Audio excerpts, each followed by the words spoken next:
হোয়াটসঅ্যাপটা খুলে নিয়ে করলেও হয়, মানে টানা ওখানে ডাবল ক্লিক করলে খুলে যায়। হোয়াটসঅ্যাপ ওয়েবের মাধ্যমে? হ্যাঁ, হোয়াটসঅ্যাপটা ওই whatsappweb.com বলে গুগলে গিয়ে সার্চ করলে ওখান থেকে টানা নামিয়ে নেওয়া যায় বা ইনস্টলও করে নেওয়া যায় ল্যাপটপে। আচ্ছা ঠিক আছে। স্যার রেকর্ড ল্যাপটপে করলে খুব মিট সুবিধা হয় স্যার, কাজ একটু করা পরে। যায় তো? হ্যালো,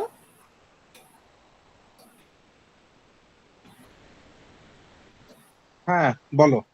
বলছি ল্যাপটপে তো মিটে গিয়েই তো লিংকটা প্রোভাইড, ওই কোডটা প্রোভাইড করে ক্লাস করা যায় না? না মিটে আমার ডাউনলোড হচ্ছে না ল্যাপটপে। আমি তো ল্যাপটপেই করছি, আমি তো মিটে গিয়েই করলাম। না আমার দেখাচ্ছে যে অলরেডি ডাউনলোড, আমি তো ফোনে ডাউনলোড করেছি গুগল মিটটা, তো ওখানে আমার ল্যাপটপে আর আসছে না ওই জন্য। তুমি লিংকটাকে তুমি তোমার ফোন থেকে একটা মেইল করে নাও, আচ্ছা তাহলে স্যার। তোমার মেইলে চলে গেল। যে ল্যাপটপে হ্যাঁ মেইলটা খুলতে খুব সুবিধে, ল্যাপটপে হ্যাঁ হ্যাঁ। মেইলটা খুলে তুমি ওখানে ক্লিক করো, হয়ে যাবে। আচ্ছা স্যার হোয়াটসঅ্যাপ ঠিক ওয়েব আছে, হয়ে পরে করো। ঠিক আছে স্যার। আচ্ছা, এবার নাও আমি আমার গল্প শুরু করি। এখানে মেইনলি যে ব্যাপারগুলো আছে, যে রেডিও অ্যাক্টিভিটির যে ম্যাটার গুলো, সেখানে কি কি জিনিস বা কিভাবে আমাদের করতে হয়। দেখো এখানে আমি প্রথমেই একটা জিনিস তোমাদের বলি, যে আমাদের জানতে হবে রেডিও অ্যাক্টিভ মৌল কি কি আছে, মার্কেটে কি কি রেডিও অ্যাক্টিভ মৌল আছে। তো তুমি আগে পড়ে থাকবে রেডিও অ্যাক্টিভ মৌল, যেমন ধরে নাও রেডিয়াম। রেডিয়ামের কথা আমরা ছোটবেলা থেকেই শুনে থাকবো, তাই তো? রেডিয়াম, তারপর ইউরেনিয়াম, তারপর প্লুটোনিয়াম। প্লুটোনিয়াম হয়তো শোনোনি। তারপর থোরিয়াম। তো এরকম আরো অজস্র মৌল মার্কেটে আছে যেগুলো রেডিও অ্যাক্টিভিটি প্রদর্শন করে। তো যাই হোক, তো আমাকে কেউ বলতে পারবে যে এই সমস্ত মৌলগুলোকে আমি রেডিও অ্যাক্টিভ মৌল কেন বলবো? এদের কি এমন এক্সট্রা জিনিস থাকে যে আমি মৌলগুলোকে রেডিও অ্যাক্টিভ মৌলের মধ্যে ফেলবো? বলতে পারবে?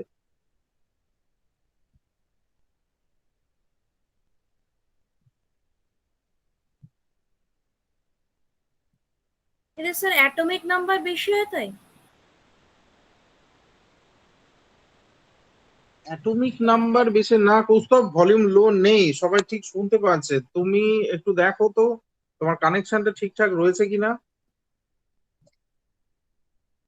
আমার এখানে কানেকশন হাই, মানে আমি টাওয়ারে গন্ডগোল নেই। আচ্ছা, অ্যাটমিক নাম্বার বেশির ব্যাপার একটা রয়েছে, মানে আরেকটা যেটা মেইন কজ, যেটা যে আমি স্যার কোন মৌলকে। এক্সটার্নাল ফ্যাক্টরের ওপর ডিপেন্ড, মানে এফেক্ট হয় না, যেরকম টেম্পারেচার, প্রেসার? না, তা নয়। আমি কি বললাম? আমি বললাম যে এই মৌলগুলোকে আমি রেডিও অ্যাক্টিভ মৌল কেন বলবো। মানে এদের থেকে রেডিয়েশন বেরোয় তাই? এক্স্যাক্টলি, রেডিয়েশন বেরোয়, তাই তো? এবার আমাকে কেউ বলো, এই যে রেডিয়েশনের কথা যেটা তুমি বললে, এই রেডিয়েশন মানে কি? মানে কোন রেটাকে রেডিয়েশনের মধ্যে ফেলা হচ্ছে? Alpha beta gamma. Alpha beta gamma, আমি এটাই শুনতে চাইছিলাম এতক্ষণ ধরে। মানে এই সমস্ত মৌলগুলো রেডিও অ্যাক্টিভিটি দেখাবে, তার মানে এরা আলফা রে, বিটা রে আর গামা রে, এই রে গুলো মানে নির্গত করবে। এটা হচ্ছে ফার্স্ট ক্রাইটেরিয়া। হ্যাঁ, এবার কারা রেডিও অ্যাক্টিভিটি শো করবে এটা আমি আসছি। তো এরা আলফা বিটা গামা রে নিঃসরণ করে, এমিশন করে। তো এবার কথা হলো, এই আলফা বিটা গামা রে কি আমরা খালি চোখে দেখতে পাই? না, এইগুলো আমরা খালি চোখে দেখতে পাই না। তাহলে কিভাবে, কি ব্যাপার? তো এবার আমরা ভেতরে আসি।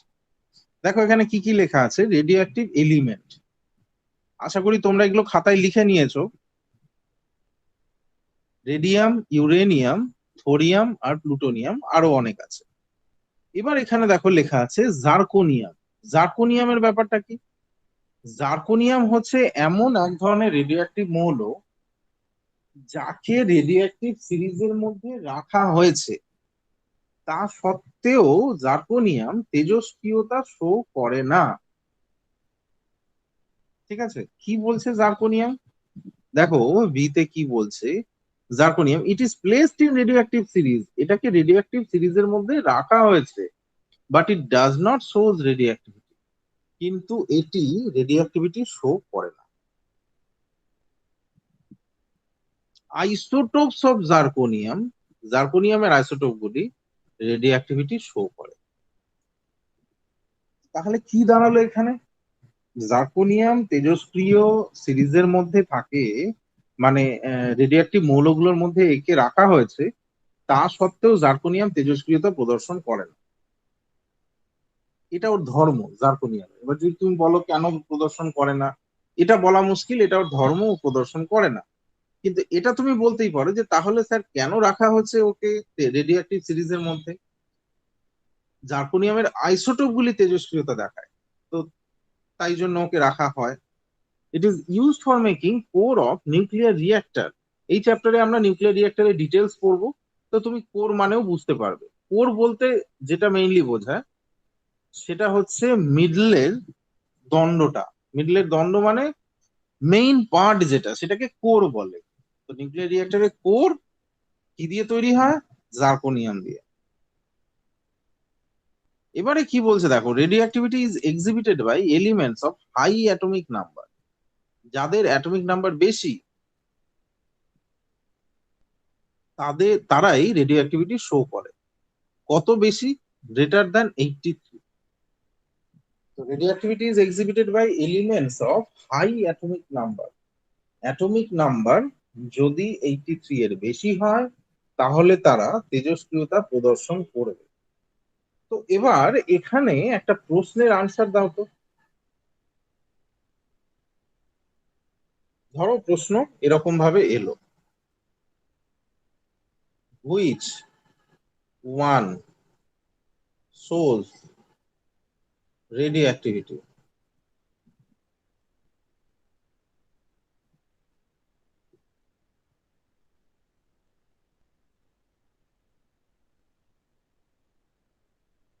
দিয়ে অপশন দিয়েছে, ধরে নাও এ,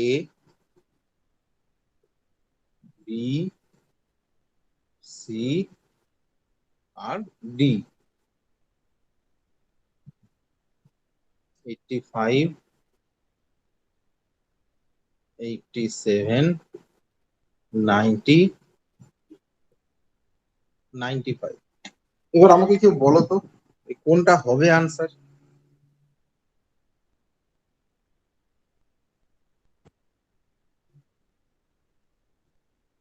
all of the above. All of above নেই অপশনে, তাহলে তুমি কোনটা করবে? এ। স্যার ডি অ্যান্সার হবে। কি হবে? D D. ডি হবে। আর তিনটেই আলফা বিটা গামা তিনটেই বিকীর্ণ হবে। হ্যাঁ, অ্যাকচুয়ালি ম্যাটার হচ্ছে যে এখানে যেহেতু আমি যেটা বললাম থিওরিটিক্যাল নলেজ অনুযায়ী, যে যে সমস্ত মৌলের পারমাণবিক ক্রমাঙ্ক 83-র বেশি তারা রেডিও অ্যাক্টিভিটি শো করে, তো সবগুলোই 83-র বেশি। এবার যদি অল অফ অ্যাবাভ অপশন থাকতো তাহলে আমি অল অফ অ্যাবাভ দিতাম, কিন্তু এখানে অল অফ অ্যাবাভ নেই, তাহলে আমি কোনটা দেব? যেটা সবচেয়ে বেশি। ফিজিক্স কেমিস্ট্রিতে এই ধরনের প্রশ্ন তুমি প্রায়ই পাবে। যে ধরনের প্রশ্নের মূল যে ব্যাপারটা সেটা হলো যে তোমাকে বলে দেবে যে নিচের মধ্যে কোনটি ইলেকট্রিসিটি পরিবহন করে, মানে ওই রকমই একটা লাইন তোমাকে লিখে দিল, দিয়ে তোমাকে চারটে যে অপশন দেবে, চারটে অপশনের মধ্যে চারটেই ইলেকট্রিসিটি কন্ডাক্ট করতে পারে। তো তাহলে আমি কোনটা অপশন করব? আমি সেই ক্ষেত্রে সেটাই করব যেটা সবচেয়ে বেশি কন্ডাক্ট করতে পারে। ঠিক আছে, এই হচ্ছে ম্যাটার। এই ক্ষেত্রেও তাই।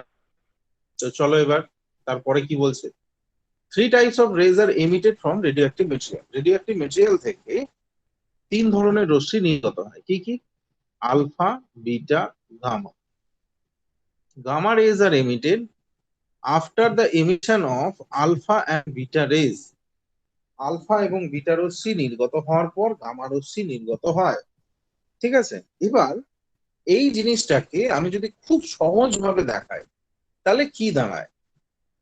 খুব সহজ ভাবে দেখাই বলতে নিজের মতো করে দেখো, রেডিয়াম,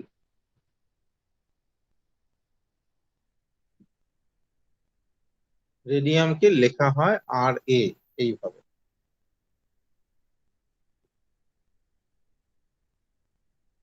ভালো, ধরে নাও 10 গ্রাম রেডিয়াম আছে, ঠিক আছে। এবার 10 গ্রাম রেডিয়াম থেকে তেজস্ক্রিয় বিচ্ছুরণ হচ্ছে। ধরে নাও প্রথমে আলফা রে নির্গত হলো, তাই বললাম আলফা এবং বিটা রে নির্গত হওয়ার পর গামা রশ্মি নির্গত হয়, তো ধরে নাও তারপর বিটা রশ্মি নির্গত হচ্ছে, ঠিক আছে।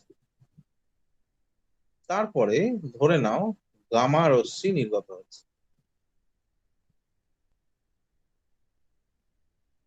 এই তো সিস্টেম, এইভাবেই হতে থাকে। প্রথমে আলফা, তারপর বিটা, তারপর গামা, এইভাবেই চলে।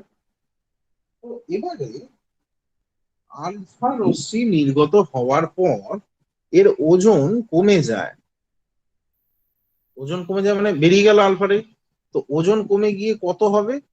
এই ধরে নাও নিয়ার অ্যাবাউট 9.5 গ্রাম। এবার তোমার মাথায় কোশ্চেন আসতে পারে, স্যার 0.5 গ্রামই কমবে? না, সেটা আমি বলতে পারবো না কতটা কমবে। 9.8ও হতে পারে, 9.7ও হতে পারে, 9.2ও হতে পারে। মোদ্দা কথা কমবে, কতটা কমবে বলা মুশকিল। আচ্ছা, আর এটা কোন মৌলে পরিণত হবে? এটা আমি ধরে নিলাম এক্স নামক মৌলে পরিণত হলো। এবার তোমার মাথায় আবার কোশ্চেন আসতে পারে যে আপনি তো বললেন রেডিয়াম থেকে নিঃসরণ শুরু হচ্ছে, তো রেডিয়াম থেকে আলফা রশ্মি বেরিয়ে যাবে, ওজন কমে যাবে, বুঝলাম, তো সেটা আবার চেঞ্জ হয়ে অন্য মৌলে পরিণত হবে?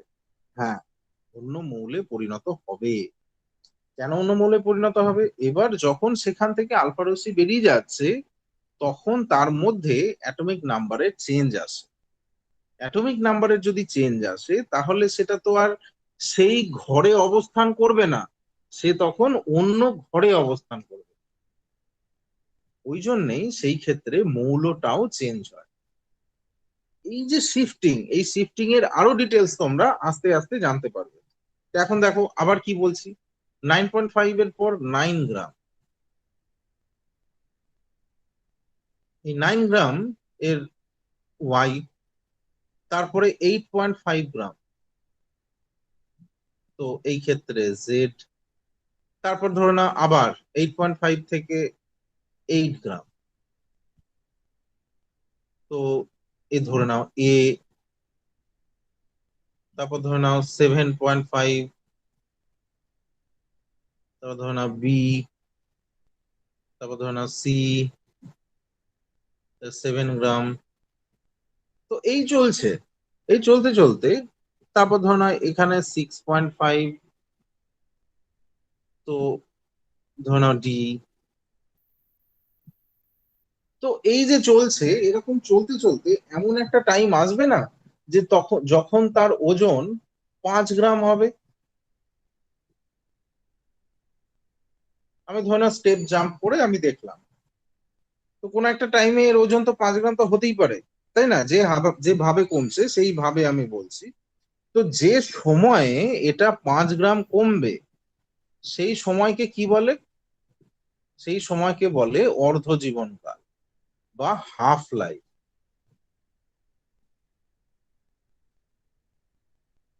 সেই সময়কালকে বলছে হাফ লাইফ।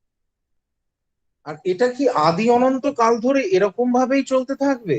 না, কোনো একটা সময়ে এসে এটা থামবে। তো কোন সময় এসে থামবে?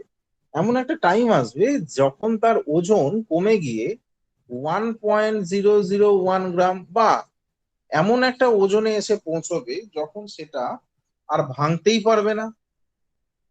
তখন সেটা পরিণত হয় লেডে, লেড বা পিবিতে। বুঝতে পারলে? তাহলে কি হচ্ছে লেড, লেডকে বাংলায় কি বলে?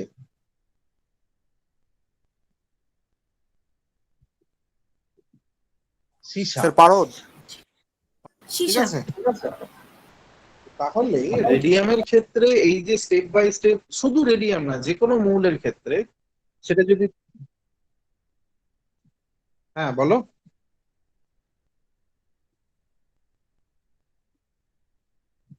কেউ কিছু বললো মনে হয়, যাই হোক। তো এই যে স্টেপ বাই স্টেপ যে রিলিজ হচ্ছে আলফা বিটা গামা রশ্মি, তার ওজন কমছে, এমন একটা টাইম আসে তার ওজন কমে গিয়ে অর্ধেকটা হয়। যখন অর্ধেক হয় তখন সে কিসে পরিণত হয়? তখন সে পরিণত হয়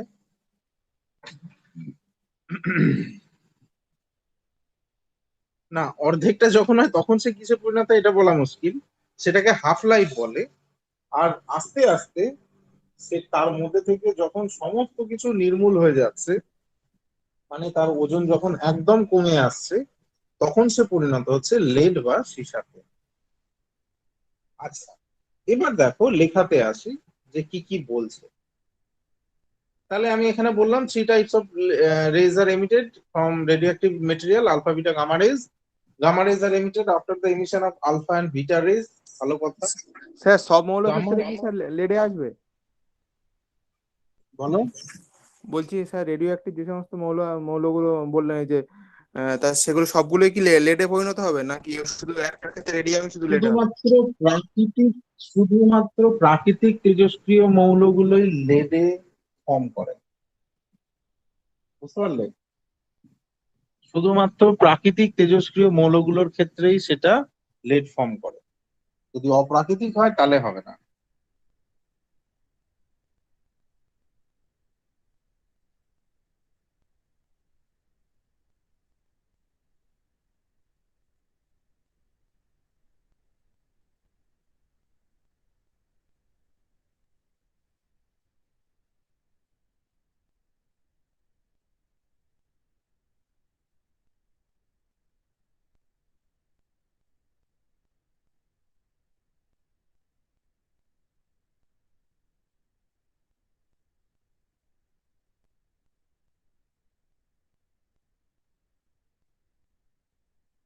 Gamma rays are more harmful. Gamma rays হচ্ছে বেশি harmful because penetrating power of gamma rays is very high.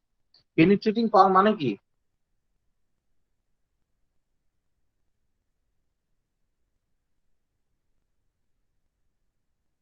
Penetrating power মানে কি?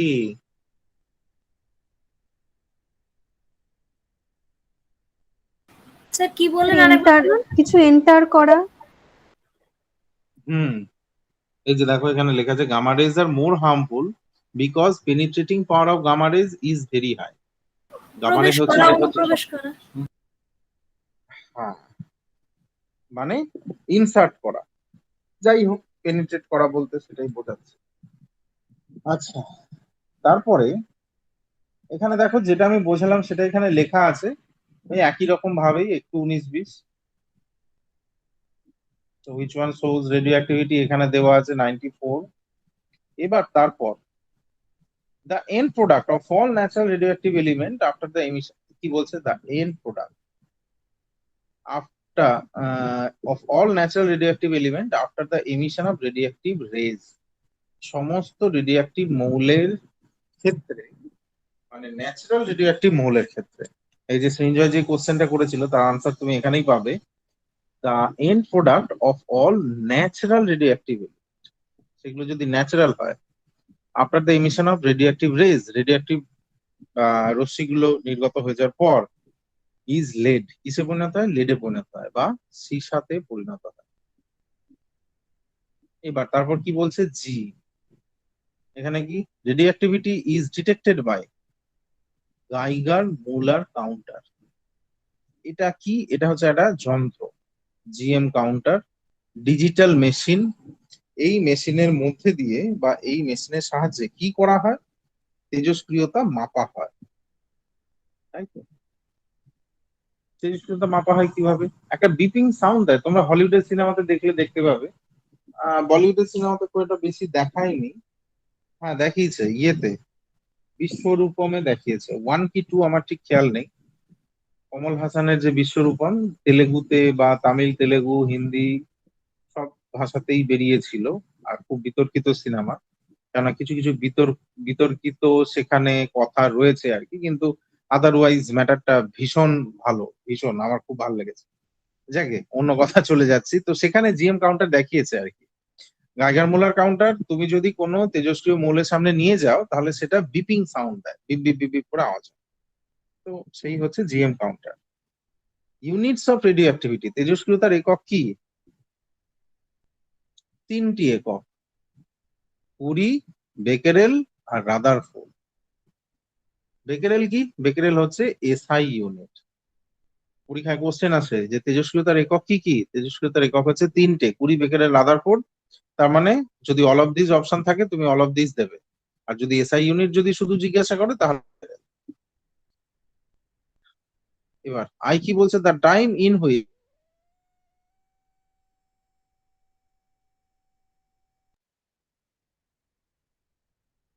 হলো অর্ধ পরিমাণ বিশ্লেষিত হয়। অর্ধ পরিমাণ বিশ্লেষিত হয় সেই সময়কালকে কি বলে? সেই সময়কালকে বলে হাফ লাইফ। তো কি বলছে? The time in which half nuclei of the radioactive element is decayed is called half life of the radioactive substance.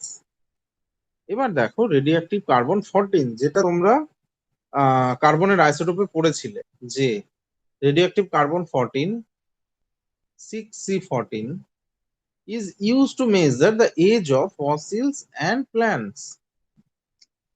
Radioactive carbon 14 6C14 কি কাজে ইউজ হচ্ছে? is used to measure the age of fossils and plants. Fossil মানে উদ্ভিদ এবং প্রাণীর জীবাশ্মের বয়স নির্ধারণ করতে ইউজ হচ্ছে। ঠিক আছে, ভালো কথা। কি বলছে? রেডিও কার্বন ডেটিং প্রসেস, এটাই হচ্ছে রেডিও কার্বন ডেটিং প্রসেস। তো এবারে দেখো এখানে কি বললাম আমি, যে উদ্ভিদ আর প্রাণীর জীবাশ্মের বয়স নির্ধারণে ব্যবহৃত হচ্ছে। আচ্ছা, খুব ভালো কথা। এটা ছাড়াও তুমি আরো কিছু জিনিস পাবে, যেমন ধরে নাও পাথরের বয়সও নির্ধারণ করা হয়, বা এটা তো মেইনলি আর্কিওলজিস্টরা ইউজ করেন, প্রত্নতাত্ত্বিকরা ইউজ করেন। প্রত্নতাত্ত্বিকরা মাটি খুঁড়ে যে জিনিসগুলো পাচ্ছেন তার বয়স নির্ধারণ করা হয়। মাটি খুঁড়ে ওনারা কি পাচ্ছেন, ধরে নাও মাটির ঘড়া হতে পারে, তলোয়ার হতে পারে, বা সেই জাতীয় কোনো জিনিস, তারও বয়স নির্ধারণ করা হচ্ছে। তো তার মানে কি শুধুমাত্র উদ্ভিদ আর প্রাণীর জীবাশ্মের বয়সই শুধু নির্ধারণ করা হচ্ছে তা নয়, এটা ছাড়াও আরো অন্যান্য জিনিসের বয়সও নির্ধারণ করা হয়, যদি সেটা মানে মানে এমন কোন জিনিস যেটা মাটিতে মিশে যাওয়ার সম্ভাবনা থাকে, সেই জিনিসগুলো মানে totally based on organic matter, তাহলে হতে পারে। যাই হোক, তো এবার এখানে কি তুমি দেখছো? দেখো, in this case ratio of CC6C12 and 6C14 is measure. তোমাকে পরীক্ষা জিজ্ঞাসা করবে রেডিও কার্বন ডেটিং প্রসেসে কি করা হয়। রেডিও কার্বন ডেটিং প্রসেসে 6C12 এবং 6C14 এর রেশিও বের করা হয়। ঠিক আছে, তাহলে 6C12 কি? 6C12 হচ্ছে নর্মাল কার্বন, আর 6C14 কি? 6C14 হচ্ছে কার্বনের আইসোটোপ। এর রেশিও নির্ধারণ করা হচ্ছে রেডিও কার্বন ডেটিং প্রসেসে। এটা পরীক্ষায় কোশ্চেন আসেই আসে। এবার দেখো, lead blocks are used to protect harmful emission from radioactive material। মানে কি? মানে হচ্ছে কোন তেজস্ক্রিয় মৌলকে তুমি যদি এমনি নর্মালি অ্যাটমসফিয়ারের মধ্যে রাখো, ঠিক আছে, বুঝবে ভালো করে, কোন তেজস্ক্রিয় মৌলকে তুমি নর্মালি অ্যাটমসফিয়ারের মধ্যে রাখলে, তাহলে সেখান থেকে কি নির্গত হবে? আলফা বিটা গামা রশ্মি নির্গত হবে, আর সেই আলফা বিটা গামা রশ্মি আমাদের ক্ষতি করবে, তাই তো? এবার সেটা যখন ক্ষতি করছে, তো তাহলে আমরা সেই আলফা বিটা গামা রশ্মি থেকে বাঁচার জন্য ওকে কি করব? তো সেই রেডিও অ্যাক্টিভ মৌলটাকে আমরা লেডের ব্লকের মধ্যে ইনসার্ট করে রাখবো, বা লেডের ব্লকের মধ্যে ঢুকিয়ে রাখবো। তাহলে হবে কি, সেই যে বা মৌল থেকে আলফা বিটা গামা রশ্মি নির্গত হচ্ছে, সেটা লেডের ব্লক ভেদ করে বাইরে আসতে পারে না। বোঝা গেল? তার মানে কোনো তেজস্ক্রিয় মৌলকে তুমি যদি সুরক্ষিত রাখতে চাও, তাহলে তাকে লেডের ব্লকের মধ্যে রাখতে হয়।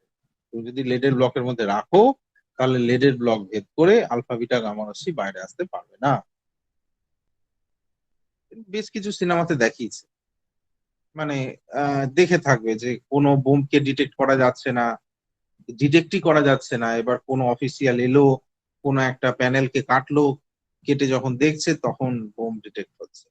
আর যে প্যানেলটা কাটলো সেটা কালো রঙের কিছু একটা, কালো রঙের কিছু একটা যেটা, সেটাই হচ্ছে লেডের। ওই জব তাক হে জানে দেখিয়েছিল, মানে কেউ খুঁজে পাচ্ছে না, তারপর শাহরুখ খান এলো উড়ে উড়ে, উড়ে এসে দেখিয়ে দিল যে এই যে দেখো আমি। যাই হোক, তো ঠিক আছে, বুঝতে পেরেছো লেডের ব্লকের যে গল্পটা আমি বললাম? এটা থেকে কিন্তু বিভিন্ন কোশ্চেন হয়। বিভিন্ন কোশ্চেন হয় বলতে, যে তোমাকে বলবে যে কোনো তেজস্ক্রিয় মৌলকে সংরক্ষিত করে রাখা যায় কোথায়, বা আলফা বিটা গামা রশ্মিকে আটকে দিতে পারে কে, এই ধরনের কোশ্চেন আসে। ঠিক আছে, আচ্ছা আমরা একটা পার্ট শেষ করলাম, এবার আমাকে একটু তোমরা বলবে যে এতক্ষণ আমি যে জিনিসগুলো বললাম সেখানে কারো কোনো সমস্যা আছে কি নেই। তাহলে আমি পরেরটাতে যাব।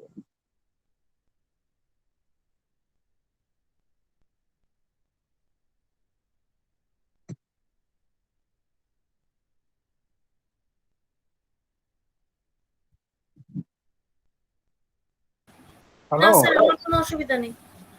আচ্ছা, সাইনির কোনো অসুবিধা নেই, আর বাকিরা?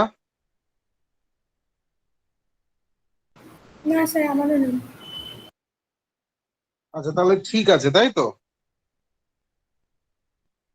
আচ্ছা, কোথাও সমস্যা হলে বা কিছু হলে আমাকে বলবে, যে তাহলে আমি ধরতে পারবো যে তোমার কোথায় প্রবলেম হচ্ছে, না হলে কিন্তু খুব সমস্যা।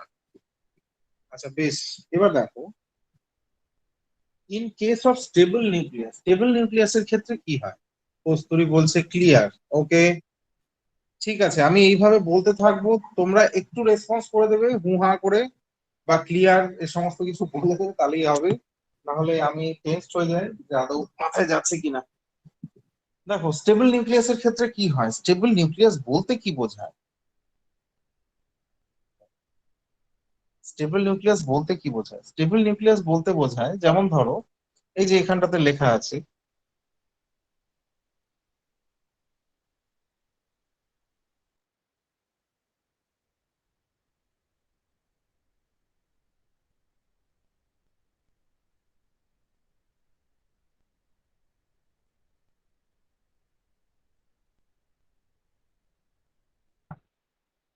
প্রোটন নিউট্রন সবই 8টা, 7 and 14 সব দেখো ওই সেম, এর ক্ষেত্রেও সেম। তো সবই যদি সেম হয়, তাহলে n/p এর অনুপাত কি হবে, 1 হবে তো? একই লিখেছি আমি। এবার in case of unstable nucleus বলতে n/p এর অনুপাত 1-এর বেশি হয়। মানে 1h3, যেটা আমরা রেডিও অ্যাক্টিভ আইসোটোপ বা ট্রিটিয়ামের ক্ষেত্রে লেখা ছিল কি, ট্রিটিয়ামে 1h3। তো এবার দেখো 1h3 এর ক্ষেত্রে ইলেকট্রন কত, 1, প্রোটন 1, নিউট্রন 2। তো এটা যদি 2 হয়, n/p এর অনুপাত এটা 1-এর বেশি, তাই তো? কোথাও সমস্যা হলে বলবে। 6e14, এটা কি, কার্বনের আইসোটোপ। Electron 6, proton 6, neutron 8। তাই যদি হয় n/p এর অনুপাত 1-এর বেশি। 17 Cl37, এটা কি, ক্লোরিনের আইসোটোপ। দেখো এখানে নিউট্রন 20 আর এগুলো 1700, তাহলে এটা 1-এর বেশি। 8-18, এটা অক্সিজেনের আইসোটোপ। এই ক্ষেত্রে n হচ্ছে 10 আর এগুলো 8 8 করে। তো এটা, তো এই যে মৌলগুলোর কথা আমি বলছি এতক্ষণ ধরে, এগুলো কি তেজস্ক্রিয় আইসোটোপ, তাই তো? এবার তেজস্ক্রিয় আইসোটোপ গুলোর ক্ষেত্রে n/p এর অনুপাত 1। উপরের ক্ষেত্রে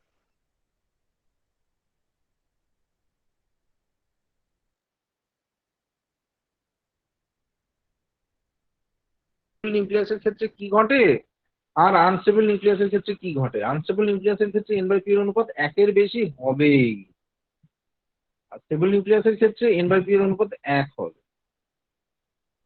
আর আনস্টেবল নিউক্লিয়াস কি দেখায়? Shows radio activity. তাহলে এরাও রেডিও অ্যাক্টিভিটি শো করে। তাহলে তোমায় যদি পরীক্ষায় কোশ্চেন করে তেজস্ক্রিয়তা প্রদর্শন করে কারা? তেজস্ক্রিয়তা প্রদর্শন করে যদি তারা 83-র বেশি হয় তারা করবে, আর যদি 83-র বেশি না হয় তাহলে তোমাকে দেখতে হবে n/p এর অনুপাত 1 এর বেশি আছে কিনা। যদি 83-র বেশি হয় চোখ বন্ধ করে তুমি টিক দিয়ে দাও, ভালো কথা। আর যদি 83-র বেশি না হয় তাহলে তোমাকে দেখতে হবে সেই ক্ষেত্রে n/p এর অনুপাত 1 এর বেশি আছে কিনা। যদি 1 এর বেশি হয় তাহলে সেটা তেজস্ক্রিয়তা দেখাবে। বলো, বুঝতে পেরেছো? না স্যার, বুঝলাম না, আরেকবার যদি একটু বুঝিয়ে দেন।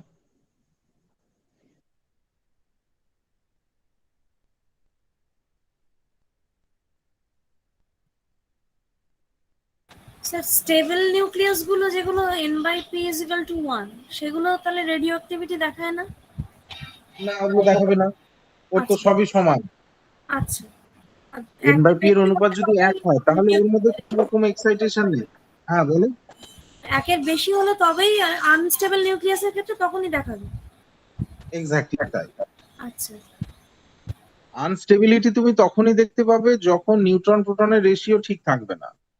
এবার তোমার মাথায় কোশ্চেন আসতে পারে নিউট্রন প্রোটনের রেশিও তো অনেকগুলোর ক্ষেত্রেই ঠিক নেই, তাহলে সবগুলোই কি তেজস্ক্রিয়তা দেখাবে? হ্যাঁ, খুব অল্প পরিমাণ। কিন্তু এইগুলো যেগুলো আমি লিখেছি মানে আইসোটোপের মধ্যে থেকে, তাদের ক্ষেত্রে n/p এর অনুপাত অনেকটাই গন্ডগোলের। ওই জন্য সেগুলোকে বলে রেডিও অ্যাক্টিভ আইসোটোপ। ঠিক আছে, তো সেইগুলো আমি বেশ ফোকাসে রেখে লিখতে পারি। তো তাহলে মোদ্দা কথা এখানে দুটো, যে তেজস্ক্রিয়তা দেখায় কারা। তেজস্ক্রিয়তা দেখায় দুটো গ্রুপ, আইদার 83 এর বেশি হবে, 83 এর বেশি যদি হয় তুমি তাকে ধরে নিয়ে ওই তেজস্ক্রিয়তার ঝুলির মধ্যে রেখে দাও। আর যদি 83-র অনেক কম হয় তাহলে হিসেব করে দেখো n/p এর অনুপাত 1 এর বেশি আছে কিনা। যদি 1 এর বেশি হয় তাহলে তেজস্ক্রিয়তা দেখাবে। বোঝা গেছে?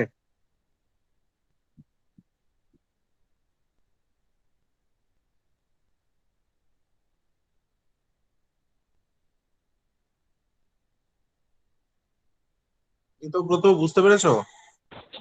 হ্যাঁ স্যার। তারপর বাকিরা বর্ণালী, কস্তুরী, কৌস্তভ। স্যার বলছি হাইড্রোজেন আলফা বিটা গামা রয়েছে। বলো আসবে।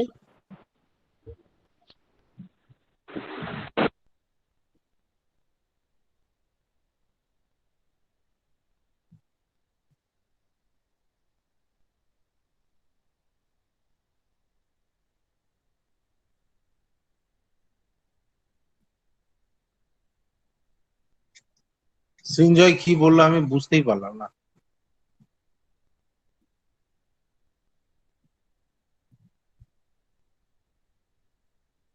আচ্ছা যাই হোক, আর বাকিদের কি খবর? স্যার বলছি এই পেজটা রাখুন, ওটা একটু বড় করুন, মানে আগেরটা।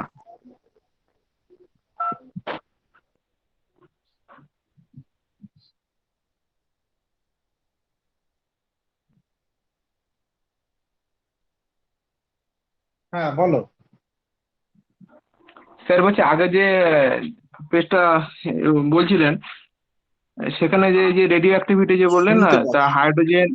হাইড্রোজেন কার্বন ক্লোরিন, তা এই যে এগুলো যে বললেন যে n/p এর অনুপাত 1-এর থেকে আহ, ছোট হবে, তা এগুলো কি সবাই তাহলে আলফা বিটা গামা এগুলো থেকে নির্গত হবে? বেশি, 1 এর থেকে বেশি হবে। হ্যাঁ, রেডিও অ্যাক্টিভিটি যারা প্রদর্শন করবে, রেডিও অ্যাক্টিভিটি যারা প্রদর্শন করবে তাদের থেকে তুমি বেশি পরিমাণে মানে আলফা বিটা গামা রশ্মি সেখান থেকে পাবে। এবার ম্যাটার হলো যে কতটা বেশি। ঠিক আছে, যদি রেশিও অনেকটাই বেশি হয় তাহলে সেখান থেকে আলফা বিটা গামা রশ্মি অবশ্যই পাবে, কেননা তারা তো তেজস্ক্রিয়তা শো করছে, তাই না? কিন্তু তোমাকে রেশিওটা দেখতে হবে, রেশিও বেশি হলে তাহলেই, রেশিও যদি অতটা বেশি না হয় তাহলে সেটা তেজস্ক্রিয়তার মধ্যে আমরা ফেলতে পারবো না। যদি ফ্র্যাকশনে বেশি হয় তাহলে কি করে হবে? ফ্র্যাকশনের থেকে যদি অনেকটা বেশি হয় তাহলে হবে। বুঝতে পেরেছো?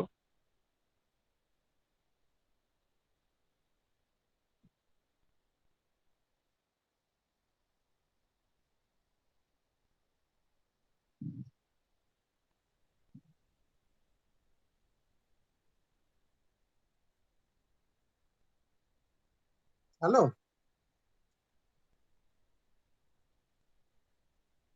হ্যাঁ স্যার। আচ্ছা, বর্ণালী বুঝতে পেরেছে। আর বাকিরা, বাকিদের ক্লিয়ার হয়েছে?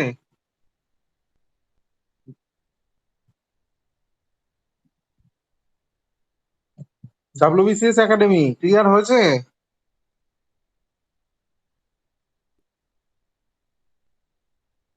গুড। একটু কমিউনিকেট করবে, ঠিক আছে? আমি যখন বলছি যে ঠিক আছে বুঝতে পেরেছো, একটু বসে না থেকে কাইন্ডলি যদি একটু লেখো ওকে বা হুঁ ঠিক আছে, বা একটা ডট দিয়ে ছেড়ে দাও যদি অতটা টাইপ না করতে পারো। একটু যদি রেসপন্স করো না তাহলে আমার খুব সুবিধে হয়, বুঝলে বাবা? কেন আমি তো তোমাদের মুখ দেখতে পাচ্ছি না, তাই না বলো? বুঝতে পারছো? আমার জায়গাতে নিজেকে রেখে ভাবো যে কতটা অসহায় লাগে নিজেকে, যে তুমি বকে যাচ্ছ, তোমার সামনে লোকজন তুমি দেখতে পাচ্ছ, মানে ভার্চুয়ালি দেখতে পাচ্ছ, কিন্তু তারা কোনো কথা বলছে না। তো তোমার কিরকম লাগবে? আর তুমি বকে যাচ্ছ পাগলের মতো, তুমি বকেই যাচ্ছ। অন্তত এটা তো তুমি এক্সপেক্ট করতেই পারো যে এই যে তুমি বকে যাচ্ছ সেটা ভালো না খারাপ সেটা পরের কথা, কিন্তু আলটিমেটলি সেটা আদৌ গ্রহণযোগ্য হচ্ছে কিনা সেটা যদি একটু বলে দাও না তাহলে আমার পক্ষে ভীষণ ভালো হয়।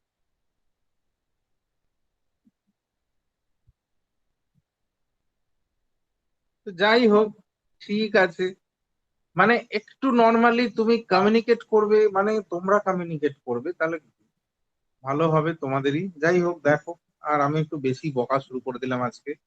এবার হবে প্রপার্টিজ। আচ্ছা, প্রপার্টিজ বলার আগে আমি তোমাদের কাছে 2-3 মিনিট সময় নিয়ে নিচ্ছি। আমি একটু জল খেয়ে আসি, হ্যাঁ? এই 2-3 মিনিট আসছি, আবার পালিয়ে যেও না, ধরে থাকো। ঠিক আছে স্যার।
নাও আচ্ছা, এবার দেখো প্রপার্টিজ। প্রপার্টিজ বলতে কি বোঝায়? আলফা রে,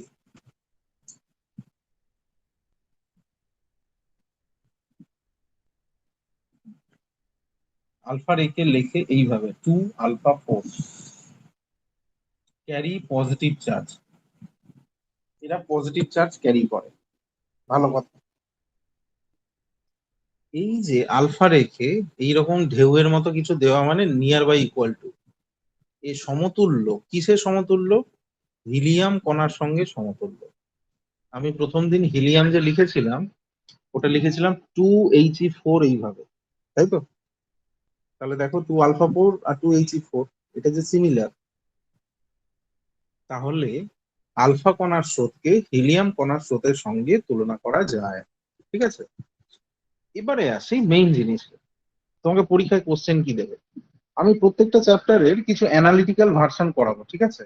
ওই অ্যানালিটিক্যাল ভার্সন গুলো তোমার মেইনলি কাজে লাগবে এই ডাব্লিউবিসিএস এর মেইনস এর ক্ষেত্রে আর মিসলেনিয়াসে। আর অন্যান্য পরীক্ষা বলতে সিজিএল এ কখনো কখনো দেয়, তো যাই হোক, মেইনলি ফোকাস পিএসসির কিছু কিছু পরীক্ষাতে ওরা দেয়। তো সেই অ্যানালিটিক্যাল পোর্শন আমরা কয়েকটা চ্যাপ্টার হয়ে যাওয়ার পরে করব। যেমন ধরে নাও রেডিও অ্যাক্টিভিটির কিছু প্রবলেম আছে, তারপর ইলেকট্রিসিটির এক গাদা প্রবলেম হয়, ওহমের সূত্র থেকে শুরু করে অনেকগুলো প্রবলেম হয়। তো যেগুলো স্টেপ বাই স্টেপ বুঝলে তুমি নিজের থেকে করতে পারবে, খুব কঠিন নয়, ম্যাটার গুলো সহজ, কিন্তু বুঝতে হবে। একটা যদি মিস করে যাও তাহলে পরেরটাতে তুমি কানেক্ট করতে পারবে না, ওই জন্য মিস করবে না। তো যাই হোক, তো দেখো এখানে রেডিয়াম, রেডিয়াম দিয়ে এরকম দিয়ে মাইনাস আলফা দিয়ে তোমাকে এইভাবে একটা জিজ্ঞাসা চিহ্ন দিয়ে দেবে, দিয়ে বলবে কি তৈরি হবে। তো দেখো কিভাবে তুমি মেজার করবে। আমি ধরে নিলাম এখানে এক্স নামক কোনো মৌল এসছে, ভালো কথা। এবার তার ভর সংখ্যা কত হবে আর তার পারমাণবিক ক্রমাঙ্ক কত হবে। যেহেতু এখান থেকে একটা আলফারে রিলিজ করেছে, তাহলে আমি উপর থেকে 4 বিয়োগ দেব, কেন আলফারের মাথায় থাকে 4 আর নিচে থাকে 2। তো তাই যদি হয় তাহলে উপর থেকে 4 বিয়োগ দিলে কত হয়? 222। আর নিচের থেকে 2 বিয়োগ দিলে কত হয়? 86। ঠিক আছে, তো এই হচ্ছে ম্যাটার।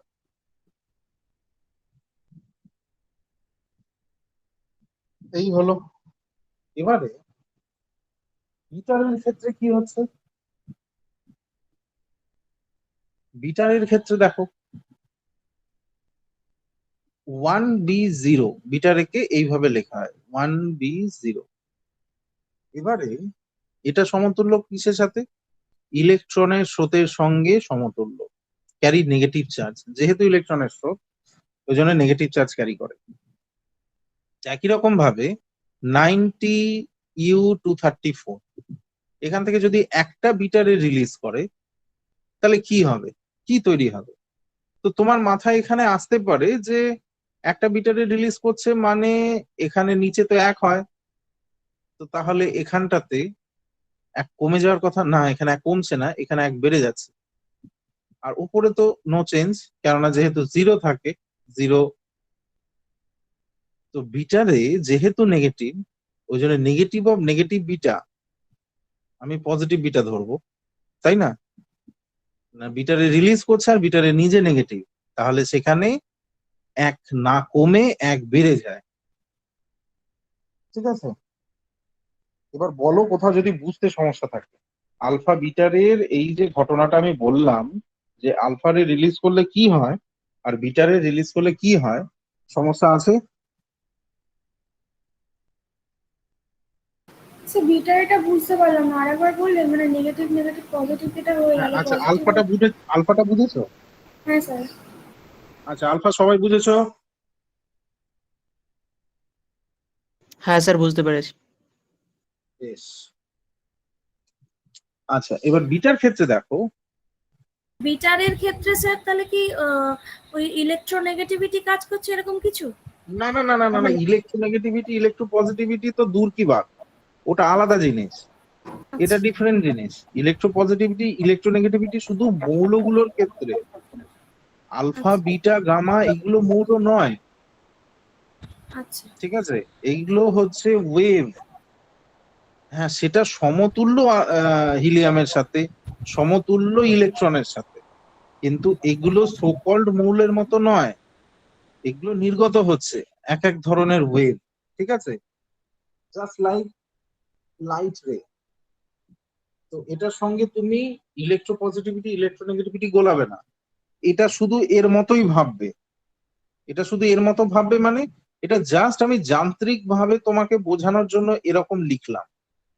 কিরকম, যে এখান থেকে বিটারে তো বেরিয়ে যাচ্ছে, এবার তোমার মাথায় আসতে পারে যে এখানে 89 কেন নয়, কেন বিটারে তো নিজে নেগেটিভ, নিজে যদি নেগেটিভ হয় তাহলে এটা নেগেটিভ না হয়ে এখানে হবে পজিটিভের ব্যাপার, সেখানে 91 তখন আমি লিখবো। বুঝতে পেরেছো এবার? জাস্ট বোঝার সুবিধের জন্য মানে নেগেটিভ অফ নেগেটিভ বিটা আমি ওইভাবে লিখেছি, মানে যখনই বিটারে সেখান থেকে রিলিজ করবে তখন একটা বেড়ে যাবে। কেন বেড়ে যাবে? কেন বিটারে নিজে নেগেটিভ, বলো। মানে স্যার অ্যাটমিক নাম্বারটা বেড়ে যাচ্ছে। বেড়ে যাচ্ছে, ঠিক, অ্যাটমিক নাম্বার বেড়ে যাচ্ছে। এবার যখন এটা তোমাকে পরীক্ষায় কোশ্চেন দেবে, এরকম ভাবে দিয়ে এখানে জিজ্ঞাসা চিহ্ন দেওয়া থাকবে, এবার তুমি কিভাবে আনসার করবে? তুমি দেখে নেবে কোন ক্ষেত্রে ম্যাটারটা সিমিলার হচ্ছে বা কোন ক্ষেত্রে ম্যাটারটা তোমার হিসেবের সঙ্গে মিলছে, সেটাতেই তুমি টিক দেবে। ঠিক আছে, এবার এখানে তো একটা করে দেওয়া আছে, যদি ধরে নাও এখানে একটা আলফা দেওয়া আছে, যদি এখানে 3 আলফা হতো, যদি 3 আলফা হতো তাহলে কি হতো? এখান থেকে তুমি 3বার আলফা রেখে বিয়োগ দিতে। এবার ফার্স্ট টাইম হলো, এবার ধরো সেকেন্ড টাইম, তারপর ধরে নাও থার্ড টাইম। একবার আলফারে বিয়োগ করে 222 হলো, সেকেন্ড বার আলফারে বিয়োগ করো, কত হবে? 222 থেকে 4 বিয়োগ দিলে 218। কত হয়? 218। এখান থেকে 2 বিয়োগ দাও, কত হবে? 84। আবার এখান থেকে 4 বিয়োগ দাও, কত হবে? জেড ধরে নাও এখানে। 214। হ্যাঁ, 82। বুঝতে পেরেছো? ঠিক এখানেও আমি যদি 3 বিটা করি, তাহলে এখানে পরপর পরপর তুমি করতে থাকো। জেড করো 234, 91 তো ছিল, 92 হবে। তারপর এখান থেকে আবার যদি বিটারে নির্গত হয় তাহলে ধরে নাও আননোন কিছু একটা এক্স হলো, তাহলে 234, আর এখানে 92 এর জায়গায় 93। বোঝা গেছে? হ্যাঁ হ্যাঁ স্যার। স্যার। এই জিনিসগুলো পারফেক্টলি তোমার কাজে লাগবে অ্যানালিটিক্যাল প্রবলেম করার সময়। যখন আমি রেডিও অ্যাক্টিভিটির প্রবলেম গুলো করাবো তখন এই কনসেপ্টটা কাজে লাগবে। তো ভালো করে বুঝে নিজের মতো করে খাতাতে লিখে রাখো, যাতে করে তুমি 1 সপ্তাহ পরে পড়লেও কোনো রকম সমস্যা না হয়। আর যাই হোক, এটা আমি রেকর্ডেড ভার্সন আমি তোমাদের দিয়ে দেবো, কিভাবে কোথায় আপলোড করবো আমি জানি না, কেন তোমাদের কোনো চ্যানেল যদি থাকে তাহলে সেখানে কেউ আপলোড করে দিতে পারো। আচ্ছা, যাই হোক, এবার গামারে দেখো। গামারে বলতে নিউট্রাল, এটা নিউট্রাল।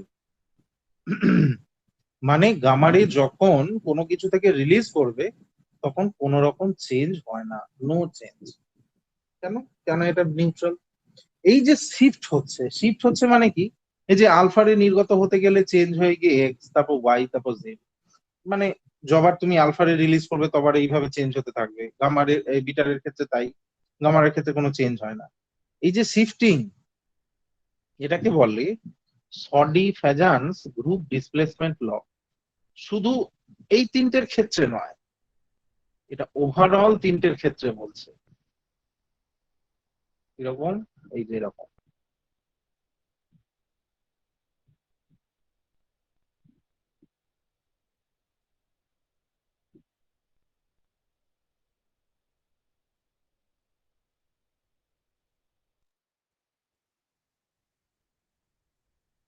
সবগুলোকেই আমি একসঙ্গে বলবো, এই যে শিফটিং, এই যে চেঞ্জ, এটাই হচ্ছে সডি ফ্যাজান্স গ্রুপ ডিসপ্লেসমেন্ট ল। ঠিক আছে, এবার আমি আসি পরের সেকশন, নিউক্লিয়ার ফিশন আর নিউক্লিয়ার ফিউশন। ফিশন ফিউশন তোমরা আগে অনেকবার পড়েছো, বিভিন্ন বইতে এটা আছে। এটা ভীষণ ইম্পর্টেন্ট একটা জায়গা, মানে এখান থেকে যে কোনো পরীক্ষায় তো এটা কিভাবে পড়বে আর কি কোশ্চেন এখান থেকে আসে, দেখো এটাই আমরা এবার ডিসকাস করব। নিউক্লিয়ার ফিশন বা নিউক্লিয় ভাঙন আর নিউক্লিয়ার ফিউশন বা সংযোজন। যখন কথাটা ভাঙন তখন এখানে ডাবল এস থাকবে, দুটো এস থাকবে, ঠিক আছে। আর যখন কথাটা সংযোজন তখন এখানে একটা এস থাকবে। বোঝা গেছে? যখন ভাঙন তখন দুটো এস, যখন সংযোজন তখন একটা এস।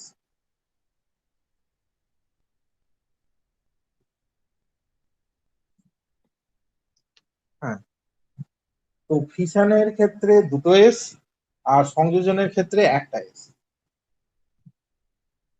এবার দেখো এখানে কি বলছে, heavy nucleus, heavy nucleus fission ভাঙছে, two or more smaller nuclear, nuclear হচ্ছে সিঙ্গুলারে।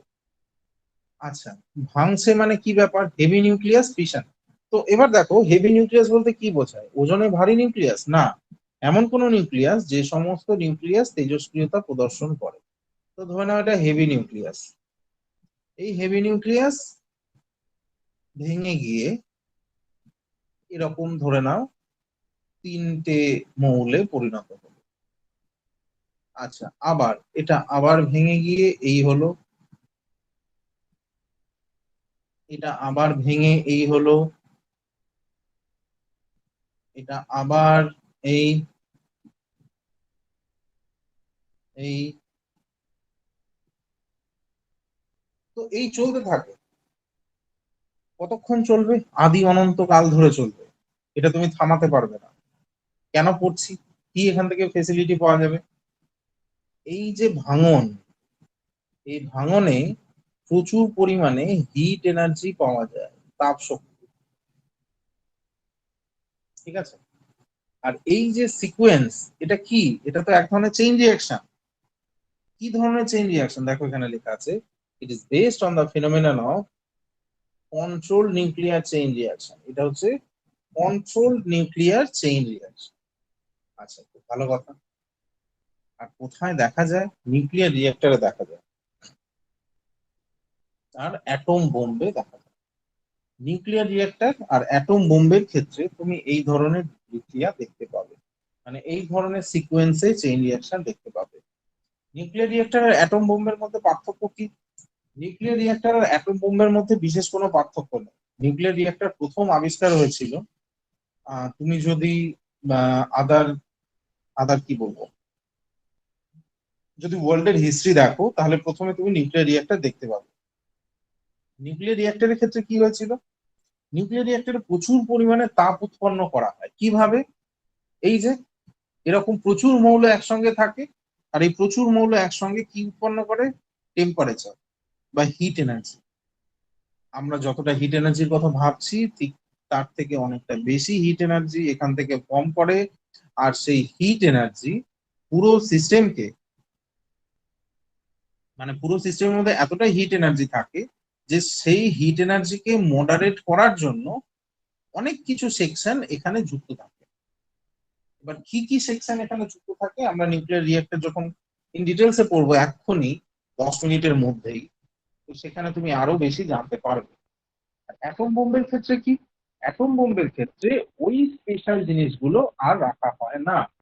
ওই স্পেশাল জিনিসগুলো বলতে মডারেটর, কন্ট্রোলার, এগুলো রাখা হয় না। কেন? কেন অ্যাটম বোম্বের ক্ষেত্রে সেই যে তাপ, সেই যে বিধ্বংসী তাপ উৎপন্ন হচ্ছে সেটাই তো কাজে লাগানো হয়, মানে অকাজে লাগানো হয়। তো এটাই হচ্ছে সায়েন্সের কিছু, কি বলবো, সুবিধাজনক বা কাজের জিনিস, আর কিছু ডিস্ট্রাকটিভ জিনিস। কাজের বা খুব প্রোডাক্টিভ কিছু জিনিস হচ্ছে নিউক্লিয়ার রিঅ্যাক্টর, যেটা আমাদের প্রতিনিয়ত হচ্ছে যে এতটা হিউজ পরিমাণে টেম্পারেচার কম করে, সেই টেম্পারেচার থেকে ইলেকট্রিসিটিতে কনভার্ট করে ইউজ করা হয় কোথায়? অ্যাটম বোম্বের ক্ষেত্রে। এই নিউক্লিয়ার রিঅ্যাক্টরের ক্ষেত্রে কি হচ্ছে, হিউজ পরিমাণ যে টেম্পারেচার উৎপন্ন হচ্ছে সেই টেম্পারেচারকে ইলেকট্রিসিটিতে কনভার্ট করে ইউজ করা হয়। আর অ্যাটম বোম্বের ক্ষেত্রে, অ্যাটম বোম জেনারেলি আমাদের কোনো কাজে লাগে না। একবারই ইউজ হয়েছিল হিরোশিমা নাগাসাকিতে 6 আর 9 তারিখে, যেটা তোমরা জানো। আর কতটা ক্ষয়ক্ষতি হয়েছিল সেটাও আমরা জানি। তো শুধুমাত্র একবার তুমি কখনো গুগলে লিখে দেখবে হিরোশিমা নাগাসাকি অ্যাটমিক অ্যাটাক বা অ্যাটম বোম, তো তুমি দেখলে বুঝতে পারবে মানে কিছু ছিল না, এত বিধ্বংসী অ্যাটাক হয়েছিল সেটা। তো যাই হোক, এবার দেখো নেক্সট এর ক্ষেত্রে কি বলছে সংবিধানে, two or more smaller nucleus, দুই বা ততোধিক ছোট নিউক্লিয়াস ফিউশন জুড়ে যাচ্ছে single heavy nucleus, single heavy nucleus উৎপন্ন করে। সিঙ্গেল হেভি নিউক্লিয়াস উৎপন্ন করে বলতে এখানে কি ব্যাপার, এখানে এরকম ধরে নাও যে মৌলগুলো আছে সেই মৌলগুলো এরকম জুড়ে যায়।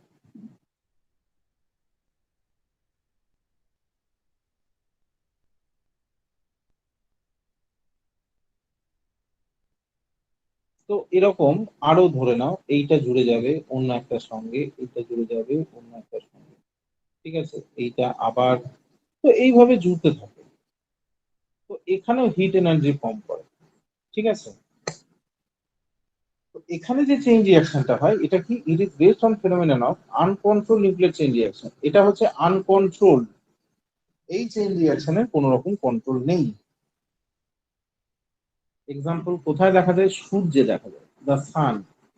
আচ্ছা একটা কথা বলি এখানে, সূর্যে একদিকে যেরকম ফিশন হয়, ভাঙন হয়, আর একদিকে সেরকম ফিউশন হয়।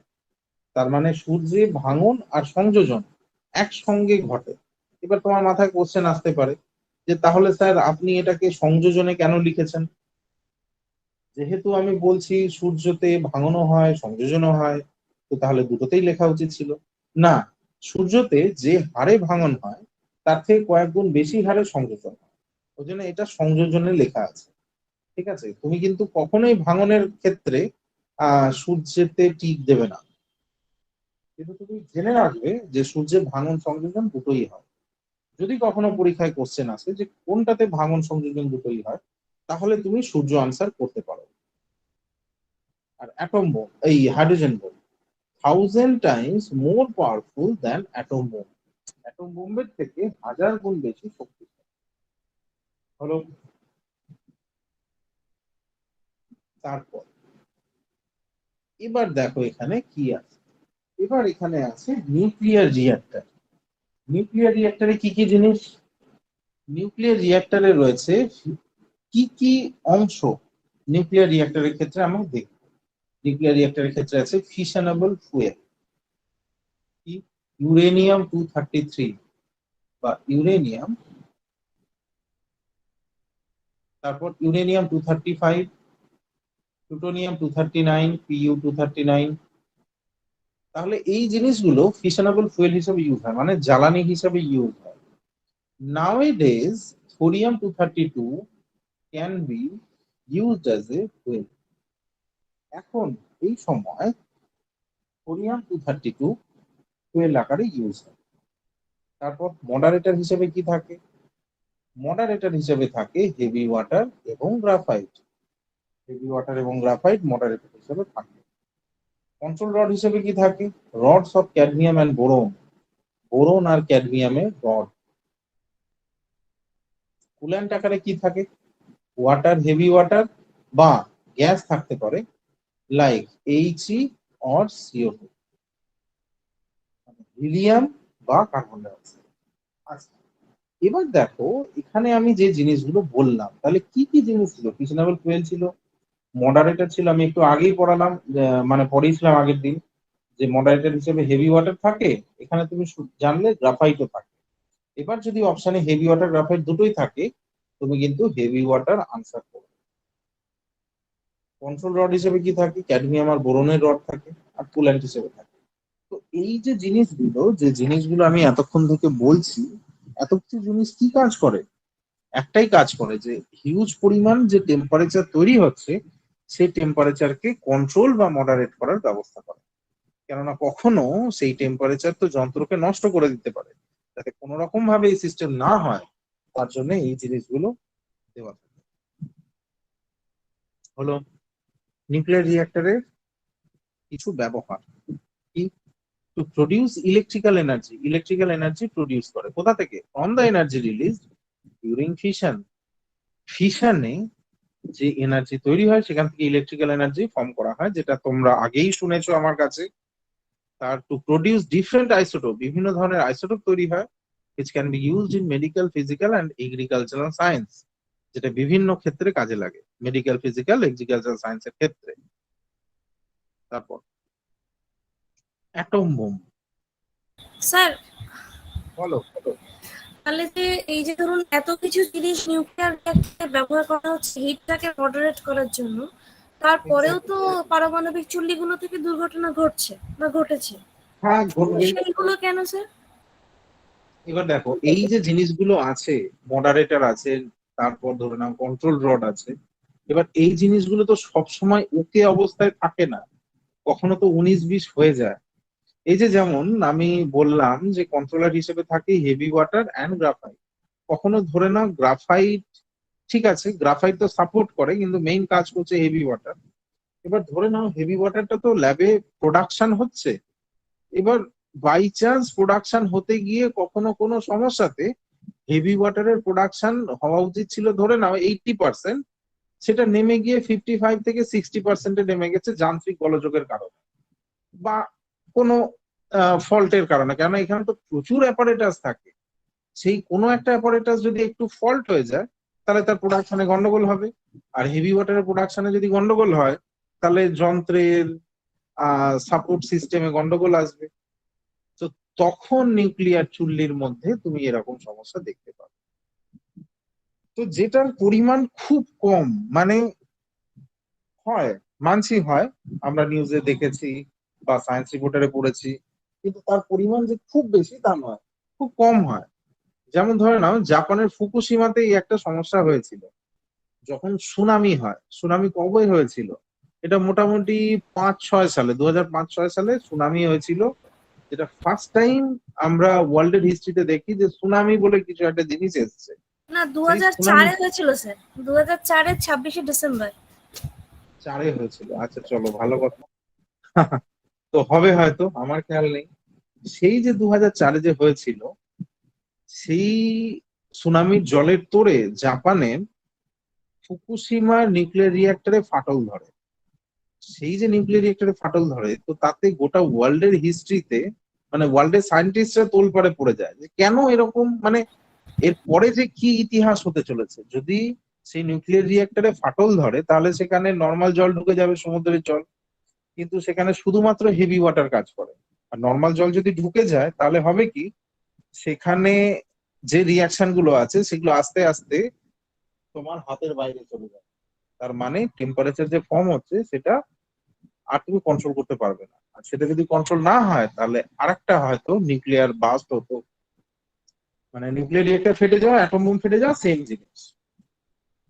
তো যাই হোক, সেটা হয়তো জাপান বলেই সম্ভব, ওরা কোনো রকমের ম্যাটারটাকে অ্যারেঞ্জ করে নেয় বলে আর কোনো রকম দুর্ঘটনা হয়নি। কিন্তু ওই যে দাইচিতে স্যার, ফুকুশিয়ামা দাইচিতে হয়েছিল 2011-তে। আর আরেকটা তো উল্লেখযোগ্য আছে, যেটা হচ্ছে আপনার চেরনোবিল। ওটাও তো উল্লেখযোগ্য, মানে খুবই দুর্ঘটনা, একটা বড় দুর্ঘটনা। হ্যাঁ, চেরনোবিল তো চেরনোবিল একবারে 1986। বিধ্বংসী। ওটা একদম বিধ্বংসী, ওটা নিয়ে বেশ কিছু ওয়েব সিরিজও আছে, মানে ডকুমেন্টারি টাইপ, মানে মাথা খারাপ হয়ে যাওয়ার মতো। তো দুর্ঘটনাগুলো যে হয় সেটা ওই ফল্টের কারণে হয়, সেখানে কিছু করার থাকে না। মানে একটা যদি এপাশ ওপাশ হয়ে গেল, তাহলেই সেটা ইতিহাস সৃষ্টিকারী কোনো একটা ঘটনা ঘটাবে।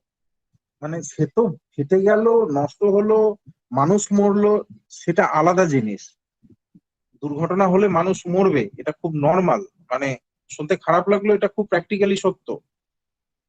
কিন্তু তার যে আফটার এফেক্ট থেকে যায় বছরের পর বছর, এটা নেওয়া যায় না। যেমন ধরো না, জাপানের হিরোশিমা নাগাসাকিতে 1945-এ, 1945 মানে কি, এটা তো এক যুগ আগে। এখন 2021, তার মানে কি বছর হলো? অনেক যুগ হয়ে গেল, মানে একটা বড় যুগ পেরিয়ে গেছে। সেই সময়ে যে অ্যাটমিক বোম্বিং হয়েছিল, তার আফটার এফেক্ট এখনো হিরোশিমা নাগাসাকি বহন করে যাচ্ছে। এবার হয়তো জাপান বলেই সেটা সম্ভব। এটা যদি ইন্ডিয়ার ক্ষেত্রে হতো না, তো আমরা এতদিনে সোমালিয়া হয়ে যেতাম। মানে ওরা ওই দুটো নিউক্লিয়ার অ্যাটাক নিয়েও এখনো পর্যন্ত বুলেট ট্রেন মার্কেটে নামাচ্ছে, ভালো ভালো ইলেকট্রনিক ডিভাইস নামাচ্ছে। গোটা ওয়ার্ল্ডের মানে কি বলবো, ইকোনমিক মার্কেটের মধ্যে ওদের টেকনোলজি জিনিসপত্র পুরো ছেয়ে আছে। জাপান জাপান যদি বলে দেয়, মানে ওদের যে নর্থ কোরিয়ার যে মার্কেট, ইলেকট্রনিকের যে মার্কেট, ওরা যদি বলে দেয় যে চলো আমরা এই মাসে আমরা কোনো ইলেকট্রিক্যাল জিনিস বা ইলেকট্রনিক্স এর কোনো জিনিস সাপ্লাই করব না, দেখবে কিরকম কি সমস্যা আসে। কিন্তু তাদের যদি তুমি সেন্সাস রিপোর্ট দেখো, যে হসপিটাল বা নার্সিং হোম বা যে কোনো জায়গাতে নিউবর্ন যে বেবি হচ্ছে, তারপরে বিভিন্ন রকম সমস্যা বলতে তার হার্টের ডিসঅর্ডার, সে বাচ্চার ক্ষেত্রেই, তার ব্রেনের মধ্যে ডিসঅর্ডার, তার কিডনির মধ্যে ডিসঅর্ডার, মানে এমন কিছু ডিসঅর্ডার যেটা মানে এ টাইপ অফ মিউটেশন তুমি বলতে পারো, মানে যেটা নর্মালি ক্ষেত্রে কারো দেখা যায় না। এবার কিরকম কি সমস্যা হয় সেটাও আমি বলবো, কেন সমস্যা হয়, আলফা বিটা গামারের যে এফেক্ট যেটা, সেটাও তুমি একটু পরেই জানতে পারবে, আমি বলছি। তো যাই হোক, তো এই হচ্ছে নিউক্লিয়ার রিঅ্যাক্টর বা অ্যাটম বোম্বের যে সমস্ত ক্ষতিকারক দিক। তো বলো আর কি বলছিলে?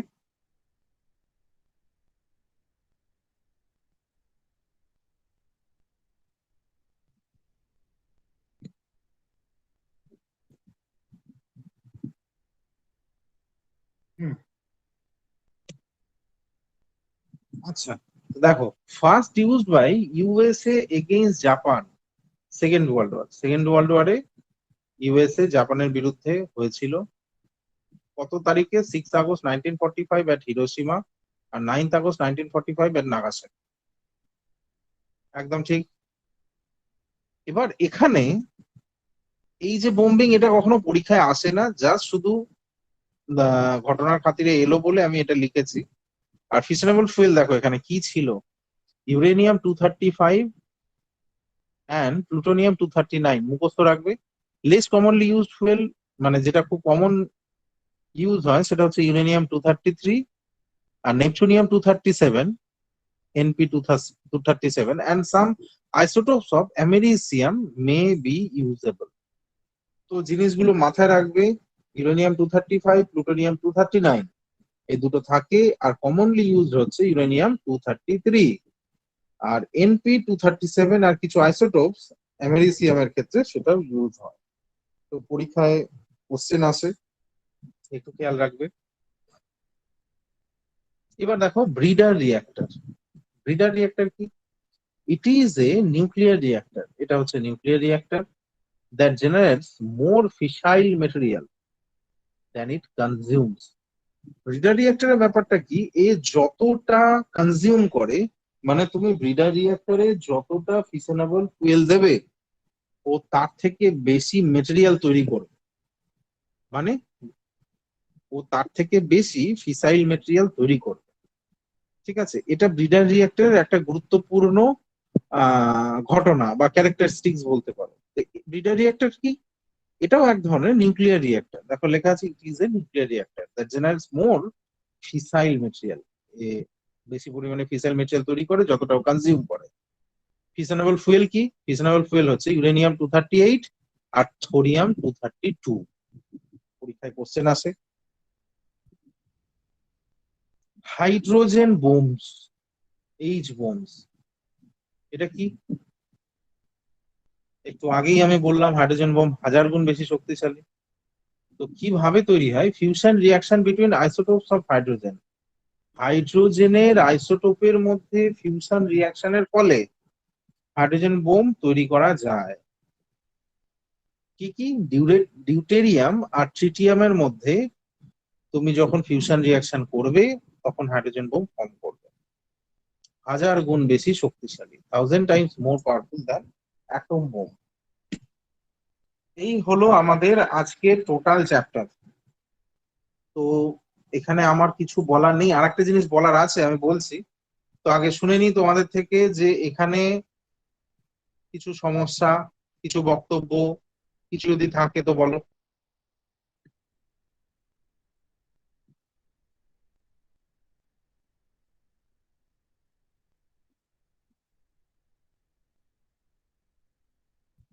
কারো কিছু বক্তব্য?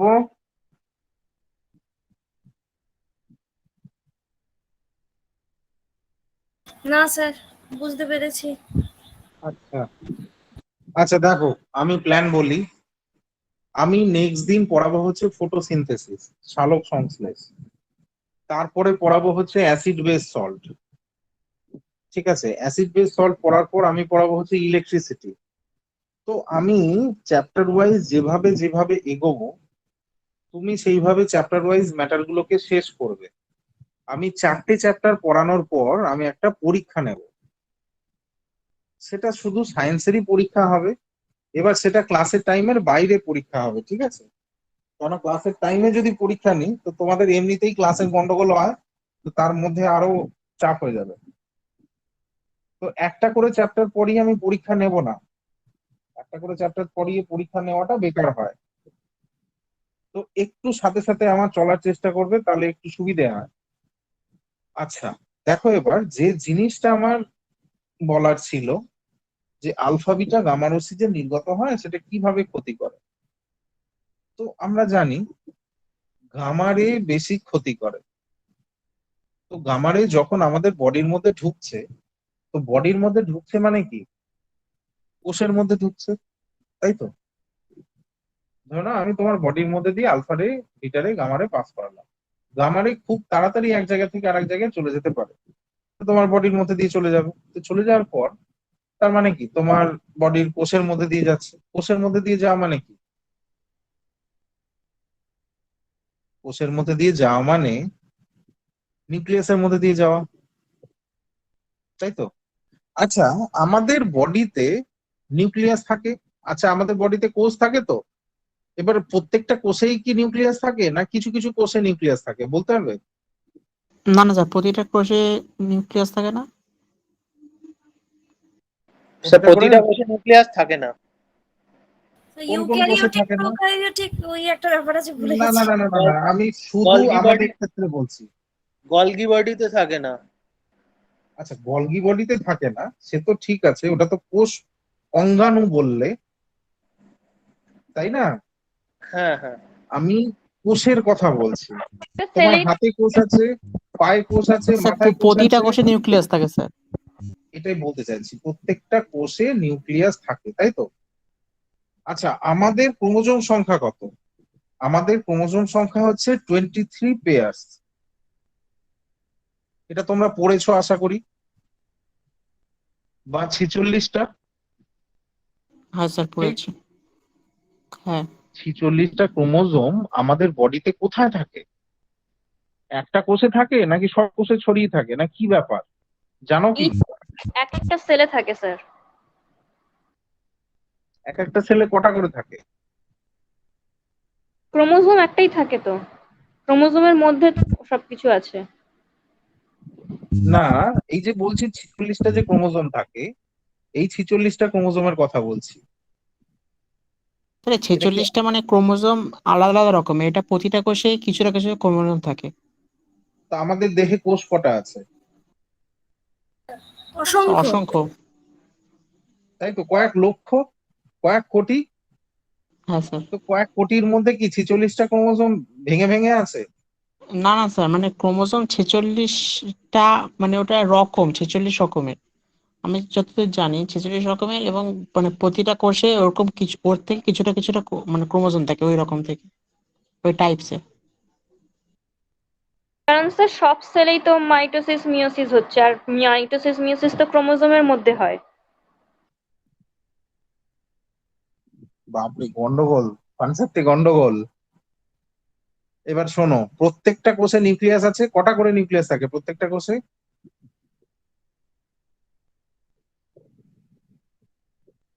একটা করে থাকে। প্রত্যেকটা কোষে একটা করে নিউক্লিয়াস থাকে, ওকে। প্রত্যেকটা নিউক্লিয়াসে 46টা করে ক্রোমোজোম থাকে। তোমার বডিতে যদি 1 লাখ কোষ থাকে, 1 লাখ কোষে 1 লাখ নিউক্লিয়াস থাকবে, আর প্রত্যেকটা নিউক্লিয়াসে 46টা করে ক্রোমোজোম থাকবে। বুঝতে পারলে? ক্লিয়ার হয়েছে সবার? 46 রকম ফকম না, 46টা ক্রোমোজোম থাকবে। এবার 46টা ক্রোমোজোমের মধ্যে কি ব্যাপার, কি বৃত্তান্ত, সেটা আমি ডিএনএ আরএনএ পড়ানোর সময় ক্লিয়ার করব। আগে এখন ধরে নাও 23 জোড়া ক্রোমোজোম থাকছে, মানে 23 জোড়া। 1 জোড়া মানে দুটো, 23 জোড়া মানে 46টা। বুঝতে পেরেছো? তাহলে থাকে কোথায়? প্রত্যেকটা কোষে থাকে। এবার প্রত্যেকটা কোষে যদি ক্রোমোজোম 46টা করে থাকে বা 23 জোড়া করে থাকে, তো ওই যে আলফা বিটা গামা রশ্মি যাচ্ছে, সেটা তোমার কোষের মধ্যে দিয়ে যাচ্ছে, মানে নিউক্লিয়াসের মধ্যে দিয়ে যাচ্ছে, মানে ক্রোমোজোমের মধ্যে দিয়ে যাচ্ছে। তাই তো? ঠিক তো? বুঝতে পেরেছো? হ্যাঁ স্যার।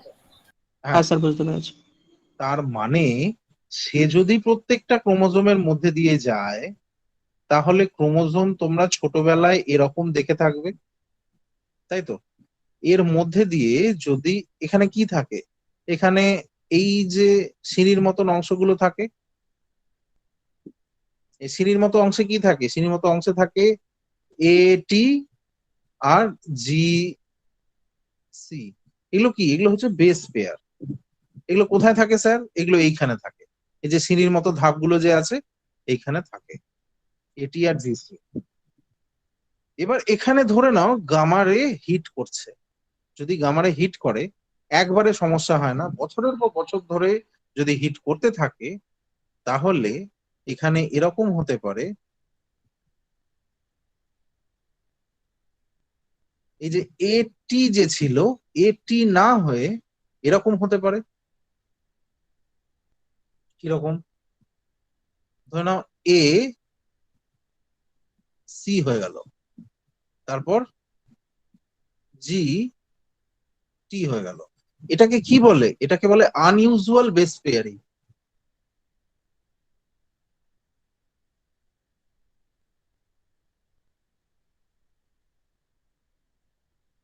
এর ফলে কি হয়? এর ফলে মিউটেশন হয়। মিউটেশন হলে কি হবে? হয়তো আমাদের আবার লেজ হয়ে যেতে পারে। মানে আমরা যখন শিম্পাঞ্জি গরিলা ছিলাম, তখন আমাদের ক্রোমোজোম সংখ্যা ছিল 47 বা 48, 47 অর 48, মানে বিভিন্ন ধরনের মধ্যে।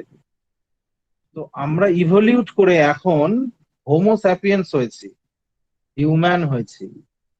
তার ফলে আমাদের ক্রোমোজোম সংখ্যা কমে গেছে।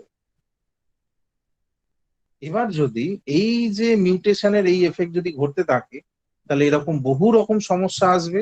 আর বহু রকম সমস্যা যদি আসে, তাহলে বডির মধ্যে অনেক রকম ডিফর্মিটিস দেখা যেতে পারে, যে ডিফর্মিটিস গুলো হিরোশিমা নাগাসাকিতে লোকজন প্রায়শই দেখছে। বুঝলে? এই হচ্ছে ব্যাপার। এবার বলো কি বলছো।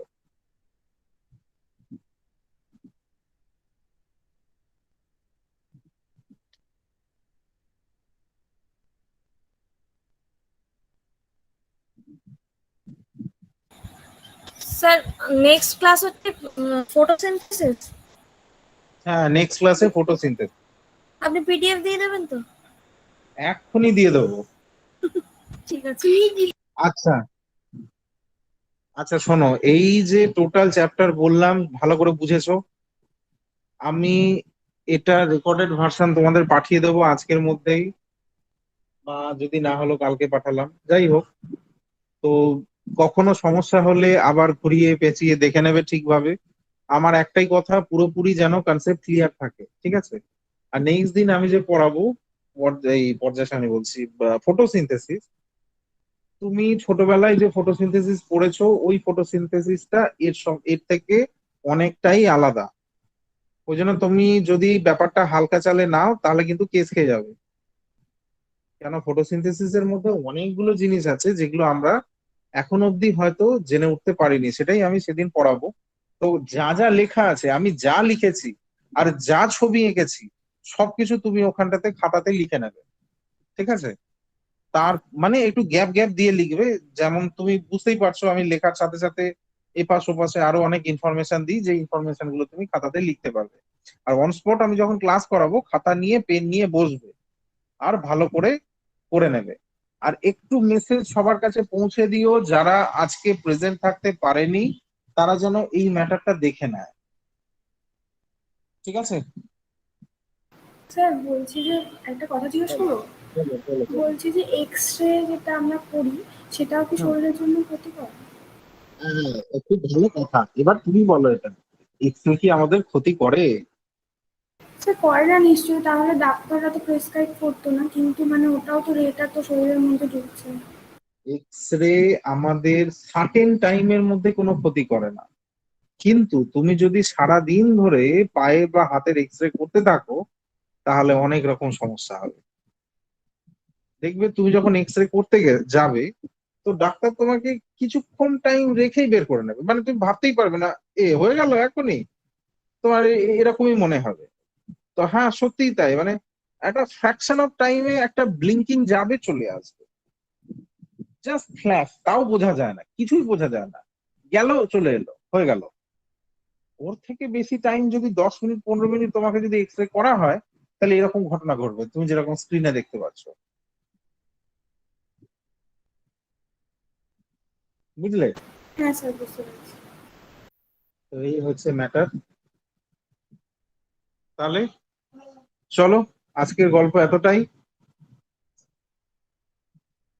নেক্সট দিন আমরা আবার বায়োলজির কোনো চ্যাপ্টার নিয়ে, ওই বায়োলজির সালোকসংশ্লেষ নিয়ে বসবো। চ্যাপ্টারটা একটু দেখে নিয়ে খাতায় ঠিকভাবে লিখে রাখবে,